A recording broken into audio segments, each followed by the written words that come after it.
안녕하십니까, 소공TV 박병희 중개사입니다.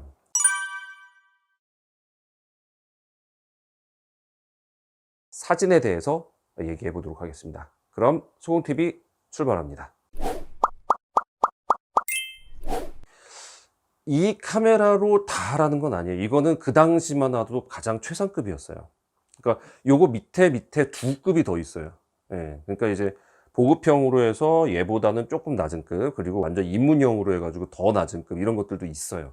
예. 가격 차이가 굉장히 많이 나게 돼요. 근데 그런 것들도 충분히 부동산에 활용하는 데 문제가 없어요.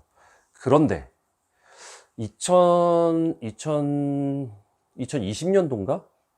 20년 전, 2020년도인가 그랬을 거예요, 아마. 제 기억이 정확치는 않은데요. 뭐 이거는 인터넷 한번 찾아보세요.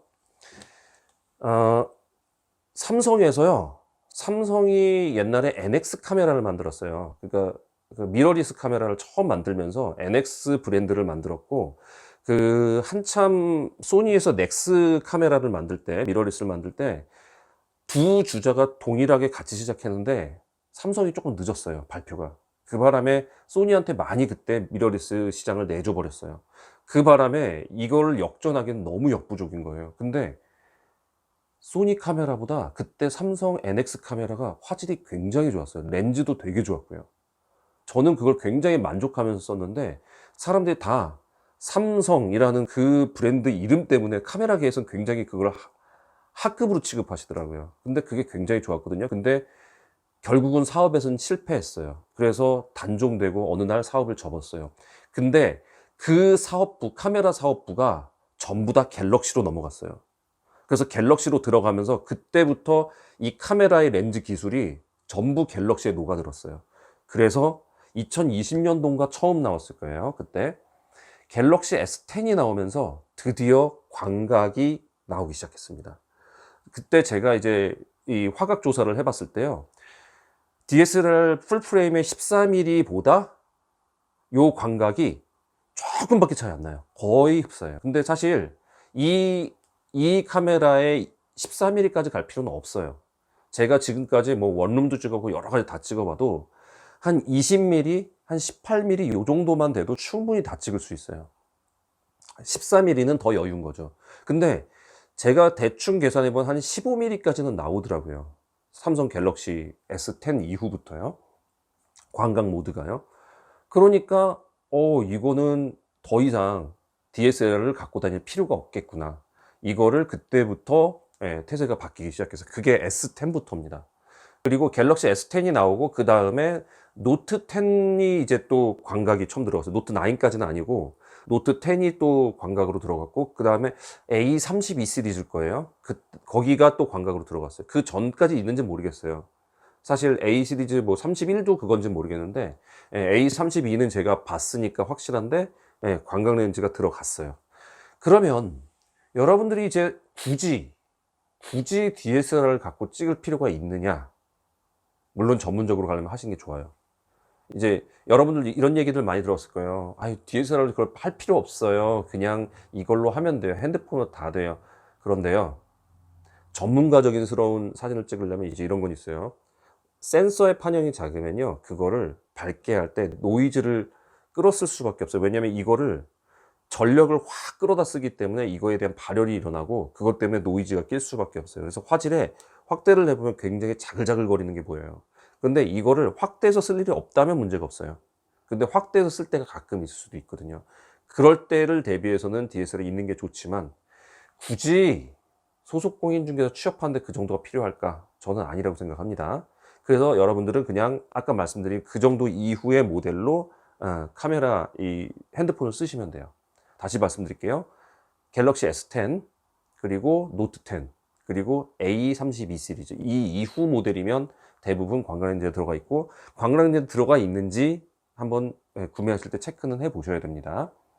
자, 그러면 광각렌즈 갖고 다 찍을 수 있지 않느냐? 제가 제일 우려했던 부분은 뭐냐면요, 이런 분들 많이 얘기하세요. 그 처음에 들어가면 불 다 켜고 환하게 하고 햇빛 좋게 하고 이런 데서 찍는다, 이렇게 하시면 되는데, 아파트는 그게 돼요. 아파트는 기본적으로 남향 구조로 많이 짓고, 그렇기 때문에 햇빛이 잘 들어오고 시간만 잘 맞으면 햇빛이 잘 들어오고 잘 찍혀요. 그런데 이 아파트도 피해가지 못하는 부분이 있어요. 바로 화장실입니다. 여러분들 화장실에 자연광이 직접 들어오는 창문이 있나요? 굉장히 드물어요. 거의 없어요. 그러면 화장실에 있는 조명을 의지해서 찍어야 돼요. 근데 화장실 조명이 밝은 조명 쓰던가요, 주로? 아니에요. 그렇기 때문에 아까 제가 썼던 렌즈에 프레쉬가 달려 있는 거예요. 스트로브라고 그래요, 전문 용어로는. 그래서 스트로브가 잘려가지고 그걸로 사진을 찍게 해야 이게 환하게 그것처럼 나와요. 이 섬광이 터져줘야 이 조명 햇빛 밝기만큼이나 환하게 나오거든요. 그런데 그런 것 때문에 사실 DSLR 필요한 건데, 요새 뭐 줄이고 나고 이렇게 왜 우리가 광고에 올리는 사진들은 조그맣게 올리잖아요. 예, 봐봐야 핸드폰 정도로밖에 안 보잖아요. 이렇게 확대해서 보지 않잖아요. 그러다 보니까 핸드폰으로도 충분하겠구나, 요런 얘기가 나온 거예요. 자, 그래서 핸드폰으로 이제 촬영하는 방법, 설정 방법, 이런 것들을 쭉 알려드릴 거고요. 핸드폰에서도 사진을 찍을 때 좀 더 프로답게 찍는 법, 전문가답게 찍는 법, 이런 것들을 설정도 좀 해가지고 알려드릴 예정이에요. 왜냐면 너무 자동으로 찍으세요. 너무 막 찍으시더라고요. 그래서 그런 부분들을 알려드릴 텐데 내가 도저히 그걸 이해 못하겠다. 그래서 나는 그것까지는 아닌 것 같아. 그러면 그냥 자동으로 놓고 찍으시면 돼요. 구도 잡는 법이랑 이런 것들은 제가 쭉 알려드릴 건데, 정 그런 게 힘들다 그러면 자동으로 찍으시면 되고, 만약에 나는 이거 좀 마음에 안 들어, 좀 너무 밝기 어두운데 나는 찍을 때부터 원판을 좀 잘 찍고 싶어, 그렇다면은 프로 모드도 배워볼 만합니다. 그래서 그런 부분들, 설정하는 부분들, 그리고 어떻게 구도를 잡아야 되는지, 이런 것들을 쭉 이제 강의로 말씀드릴 거고요. 이걸로 사진을 찍은 걸 갖고 여러분들은 블로그도 쓰고 유튜브도 쓰고 광고할 때도 쓰고 이렇게 하는 겁니다. 그리고 이거 보정하는 법에 대해서도 쭉 알려드릴 거예요. 보정하는 거는 가급적이면 안 하는 게 제일 좋아요. 사진은 원판으로 제일 잘 찍는 게 제일 좋습니다. 근데 아무래도 현장에 공시를 찍을 때는 우리가 그냥 우리 마음대로 찍으면 되지만, 거기 누군가 살고 계시는 집을 찍을 때는요, 마음이 급해요. 그래서 빨리 찍고 나와야 된단 말이에요. 근데 찍고 나왔더니 막 거기서 막 설정 바꾸고 이럴 시간이 있어요? 이게 손이 바로바로 안 되잖아요. DSLR도 이거 하는 사람들이 빨리빨리 하는데 일반적으로 잘 안 된단 말이에요. 그래서 하는 방법이 어떤 방법이냐면, 기본적으로 어느 정도 일반 세팅만 맞춰 놓고 다 찍은 다음에 사무실에 와서 그걸 보정을 하는 거예요. 그래서 그 보정하는 방법, 어떻게 보정할 것인지, 이런 부분들을 쭉 알려드릴 겁니다. 자, 그래서 이런 부분 알려드리면서 쭉 정주행을 해 주시고요. 자, 오늘 나머지 뒷부분에 대해서 이렇게 얘기를 해봤습니다. 자, 오늘 보시고 어떠셨는지. 자, 이해하기가 조금 어려운 내용들이 있었을 거예요. 제가 용어를 쓰다 보니까 좀 그럴 수 있는데, 앞으로 강의가 들어간 다음부터는 굉장히 용어를 쉽게 써서 그렇게 해드릴 거고, 만약에 용어가 어디서 이해가 안 간다 그러면 아래 댓글로 달아주세요. 그래서 어떠어떠한 용어가 나는 이해가 안 갑니다 그러면 거기에 대해서 제가 또 설명을 해드리고 이런 시간을 가질 테니까요. 소공TV 오늘 여기까지 준비했습니다. 도움되셨으면 구독과 좋아요 꼭 부탁드리겠습니다. 감사합니다.